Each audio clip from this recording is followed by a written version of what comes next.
Welcome back to This Week. Time now to get the views of our media and political experts, Mike Kopp of MMM Creative and syndicated talk show host Steve Gill. Welcome, guys. Sorry about my voice, fighting a bad cold here. A lot of polls this week. We'll talk about the MTSU poll in a moment. The Rasmussen poll came out talking about the governor's race, and it is really a runaway for Bill Haslam, about 59 to 31%.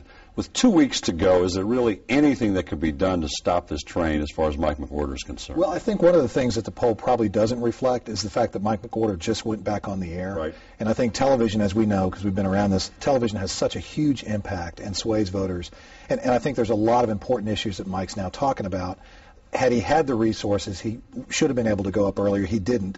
Now the race is to try to get that message out in the next 2 weeks and see if it has an impact. I think the challenge with early voting is that you have sort of a radioactive half-life. And for candidates that can't afford, whether they're a state house, state senate, or congressional candidate, to go on until right when early voting starts, it's kind of like having your candidate go out on election day and start working the polls at noon. Because you really need to be on 3 weeks before early voting, and if you can't afford that, you're really kind of losing about half the vote. And it is a challenge for Mike, it's a challenge for state house, state senate, and congressional candidates. More bad news from McWherter coming out of the MTSU poll shows that most of the independent voters, the Tea Party voters, and the undecided voters are all going Bill Haslam's way.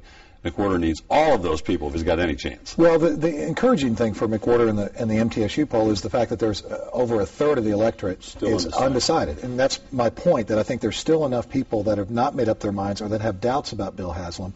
And now Mike's turning it on pretty hard with these new ads that are talking about these issues, non-disclosure and things like that people do seem to care about. So the question is, can he move those undecideds in? He's hoping he can. I think a big part of the problem, though, is that with the MTSU poll, unlike Rasmussen that polls likely voters, the MTSU poll looks at basically random phone numbers. So a lot of those folks aren't registered. A lot of them aren't going to turn out and vote. So it doesn't give you a real accurate assessment of what's going on in the voting populace as we start early voting. One of the things I'm watching closely is who's turning out in which counties for early voting. And you're seeing heavy turnout in Knoxville, in Chattanooga, in Jackson, Tennessee, in Madison, where they've got that bitter 8th congressional district race going on. Davidson County's turnout day one was about the same or less than Jackson, Tennessee. So you're not seeing big turnout in the areas among the Democrats that Mike McWherter has to count on to win. Under the radar a little bit, some of those congressional seats, the 8th and the 6th, or the 8th and the 4th specifically, have gotten very personal. Lincoln Davis and Scott Desjardins, and over in the 8th, Roy Herron and Stephen Fincher. And some of the radio ads specifically have really attacked each other.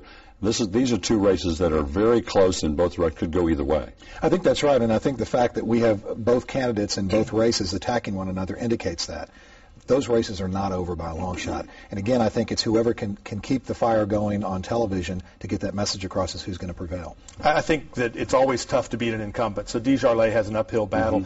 That's a difficult district because of so many media outlets in the 4th district that Lincoln Davis probably narrowly skates through against a better funded candidate, against a better known candidate, a guy that didn't even come out of the primary with a lot of name recognition. He probably skates through this time, but this is where redistricting after this session is going to change that district dramatically. I think Roy Herron's going to get beat in the 8th district. I think Stephen Fincher, both in terms of his own internal polling, in terms of roll calls polling out of Washington, D.C., Fincher's up by about 10 points. I think with the gap in Republican and Democrat intensity, he's probably up by a little bit more than that. I think the Republicans picked that one up, mainly because it's an open seat, and this wasn't the year for the Democrats to have an open seat. And if Fincher wins there and Diane Black wins in the 6th, and she is leading pretty heavily in the 6th, which is the one district, they did target the Republicans will have a big election night. I think the thing that people need to keep in mind when you're looking at this is so much can happen in the last 2 weeks. We've seen elections turn on a dime, even well-funded candidates making that wrong step, saying that wrong thing to a certain audience. And I think Democrats that are in this that may be feeling like they're behind do not need to give up because this race is far from over. MTSU talked a little bit about the mosque issue and found what we've kind of talked about throughout this whole process is that the feeling is that the people of Tennessee are not opposed to Islam, not opposed to Islamic, not opposed to Muslims, but they are concerned about their security, about specific issues. That's what this poll showed, and they are more concerned and have more objections to what we talked about too, the mosque being built close to ground zero. Yeah, the Ground Zero Mosque in New York is an entirely different thing. And again, we keep hearing the First Amendment issue.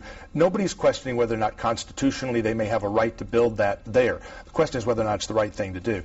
I don't think, and we've talked about this, that the mosque issue in Murfreesboro is the same thing. The issue there is where's the funding coming from, who are the people behind this, and if they'll be transparent, if they will make it clear that there is nothing to be concerned about, I don't think there's going to be any particular opposition. But because they've been so secretive, and because there have been questions raised about where's the money coming coming from? Who are the people involved? I think that's what's driving that one. And I think what heightens this is it really is a local planning kind of issue. And like whether this is a mosque or a big shopping center development, if there's not transparency in the process, you're going to have people upset. Because it's a mosque issue, then I think that just sort of creates a media story where maybe one really doesn't exist as far as the locals are concerned. 30 seconds. Murray County Schools got into a logjam with the county commission. They've shut down schools. Maybe something will get worked out, but right now schools are closed for Monday. That's really not the way to operate, is it? Absolutely not, but I don't think they would have actually closed them down if you weren't rolling into fall break. It gave them a couple of days to make their point and still be out of school anyway. They better get it fixed quick. It's easier for a school board to make that decision because they're not the ones that have to come up with the dollars. Mike Kopp, Steve Gill, appreciate your insights. Stay with us. This week continues in a moment.